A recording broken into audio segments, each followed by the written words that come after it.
Imagine standing in a field at 2 in the morning. The air is cold. The grass beneath your feet is wet. Somewhere ahead of you, hidden in the darkness, there is a fence. 2 rows of barbed wire, 8 feet tall, with a strip of freshly plowed earth between them. That earth is there for a reason. It shows footprints, and buried beneath it, in neat rows, are landmines. Behind the fence, a watchtower. Inside the watchtower, a soldier with a searchlight and a rifle. His orders are simple. Anyone who crosses the strip is to be shot. You are somewhere on the western border of Hungary. The year could be 1956, it could be 1972, it could be last Tuesday. For more than 4 decades, this was the edge of the world, the line where one half of Europe ended and the other began.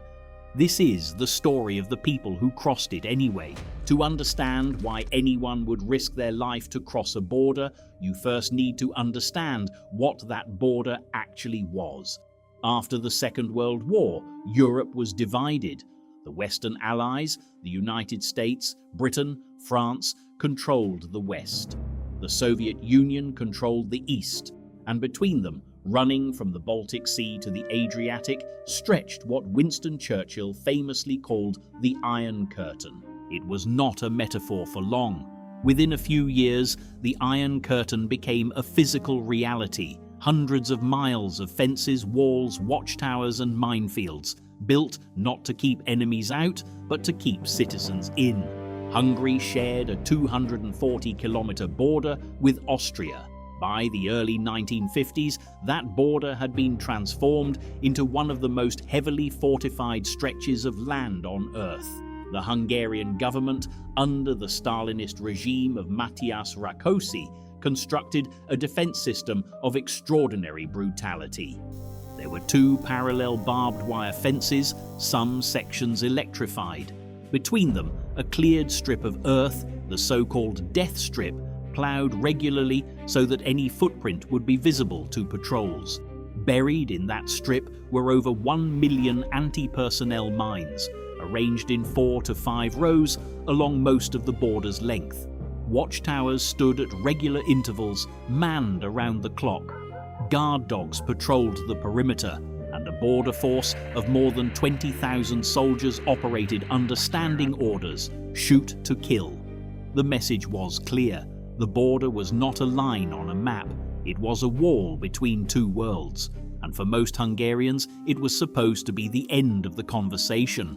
But it wasn't.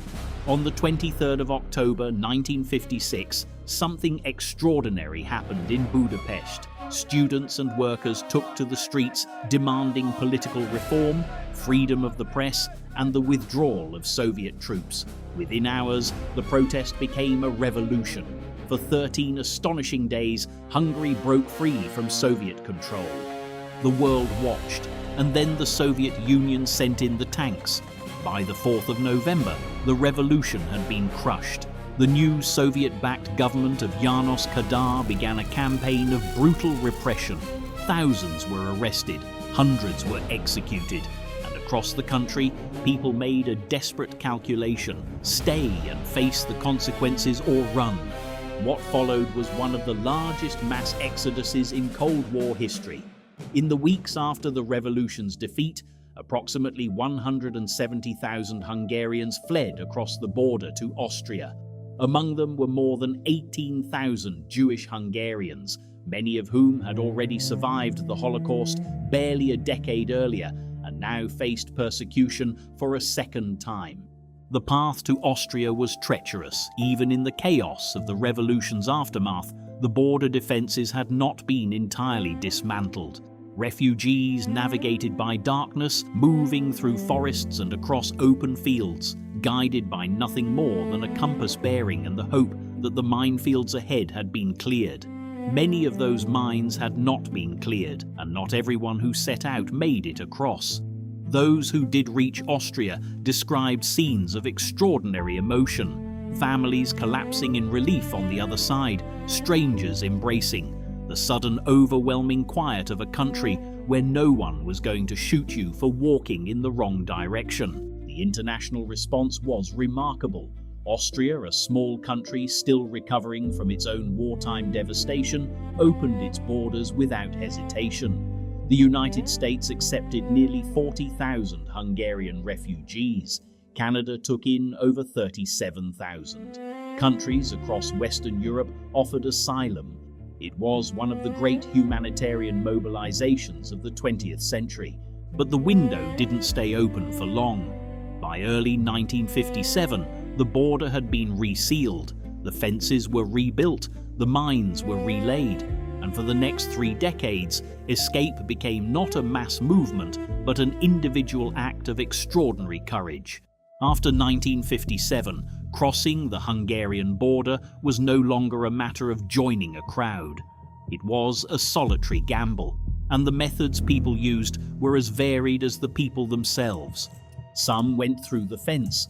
Under cover of night, with wire cutters and a prayer, they would approach the border zone, crawl through the ploughed strip, and cut their way through the barbed wire, knowing that a single misstep could trigger a mine or a spotlight. Others went under it. There are documented cases of tunnels dug over weeks and months, crude, narrow passages scraped through the earth by hand, emerging on the Austrian side in farm fields or drainage ditches. And then there were those who went over it. On Friday, the 13th of July, 1956, a date that would prove remarkably lucky, 7 young Hungarians did something that the border guards had never anticipated. They hijacked a passenger plane. The group, led by a former journalist named Ferenc Izak and a fighter pilot named Georgi Polyak, had concluded that the border's defences were designed to stop people moving horizontally, through fences, across fields, along roads. No one had considered escape by air. So they boarded a domestic Malév flight from Budapest to Szombathely, overpowered the crew and the armed officer on board, and forced the pilot westward, over the watchtowers, over the minefields, over the barbed wire, until they crash-landed near Munich. 23 years later, in September 1979, 2 East German families pulled off a strikingly similar feat. Peter Strelzik, an electrician, and Gunther Wetzel, a bricklayer, spent over 18 months building a hot air balloon from scraps of fabric, nylon and old bed sheets. On their second attempt, the first had ended in a crash landing still inside East German territory. They launched from the town of Pößneck with their wives and 4 children, the youngest just 2 years old. They flew 14 miles through the night sky, crossed the inner German border at an altitude of 2,500 meters, and landed in a field near the Bavarian town of Naila. When they stumbled onto a road and asked a passing police officer, "Are we in the West?" the officer confirmed that they were. The families wept. Their story became the basis of a Disney film, Night Crossing, released in 1982. But the real story needed no dramatization. It was already extraordinary enough. Fast forward to 1989. The Soviet Union was weakening. Reform movements were sweeping across Eastern Europe, and in Hungary, something remarkable was happening to that 240-kilometer fence. In April 1989, the Hungarian government quietly ordered the electricity in the border fence to be switched off. On the 2nd of May, border guards began physically dismantling sections of the barrier, deliberately, openly, with Western television cameras invited to film the occasion. It was the first crack in the Iron Curtain, but the most extraordinary moment was still to come. On the 19th of August 1989, a peace demonstration was organized on the border near the city of Sopron. It was called the Pan-European Picnic, a deliberately gentle name for what was intended as a symbolic gesture. The idea had come from Ferenc Mészáros of the Hungarian Democratic Forum and Otto von Habsburg, the former Crown Prince of Austria-Hungary and President of the Pan-European Union. For a few hours, a gate on the Hungarian-Austrian border that had been locked for decades would be ceremonially opened. What the organizers hadn't fully anticipated was the response. Hundreds of East Germans who had been holidaying in Hungary, waiting desperately for any opportunity to reach the west, learned of the planned opening. Word spread through campgrounds and hostels with astonishing speed, and when the gate opened, they ran. More than 600 people surged through the border crossing in a matter of minutes. Families with children, couples holding hands, individuals sprinting with nothing but the clothes on their backs. They ran through the gate, and they did not stop until they were on Austrian soil. The man who could have stopped them was Lieutenant Colonel Arpad Bella. He was in command of a 6-man border guard unit at the crossing. His orders were clear. His training was clear. He had weapons. He had authority. And in the most consequential decision of his life, he chose not to use them. He ordered his men to stand down. He let the people pass. Within 3 weeks, Hungary opened its western border completely. On the 10th of September 1989, Foreign Minister Gyula Horn announced that East Germans were free to leave through Hungary. Tens of thousands did. The chain reaction was unstoppable. 2 months later, on the 9th of November, the Berlin Wall fell. The Hungarian-Austrian border today is an open field. You can walk across it without a passport, without a thought. There is a small memorial park near Sopron where the Pan-European picnic took place. The watchtowers are gone. The mines have been cleared. The fence posts have been pulled from the earth. But the stories remain. The mother who carried her child across a minefield in the dark, the young men who built a balloon out of bedsheets and flew to freedom, the border guard who chose not to shoot, the 600 strangers who ran through a gate and changed the course of European history. These are not stories from ancient times.